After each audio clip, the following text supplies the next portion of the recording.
In key skill 4, we're going to be looking at Argand diagrams and how to plot a complex number on an Argand diagram. An Argand diagram is a coordinate axis system that you can see where you plot the real part of the complex number on what is traditionally the x-axis, and you plot the imaginary part of the complex number here on what is normally the y-axis. So if I have to plot 3 plus 4i, I need to go to 3 here on the real, and I need to go to 4 on the imaginary axis, and my complex number would be plotted exactly here.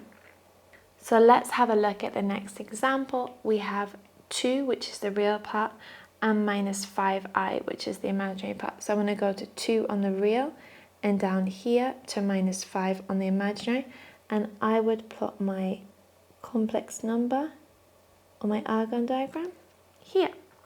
Now, if I have to plot minus 2i only, this is a complex number that does not have a real part. So what I'm going to do is I'm going to have 0 on the real part, minus 2 on the imaginary part, and I'll plot it here. If I have to plot just 2 on an Argand diagram, you can see there is no imaginary part, but I can still plot it here 0 and just make sure it has no imaginary part there. So that's how we plot complex numbers on an Argand diagram.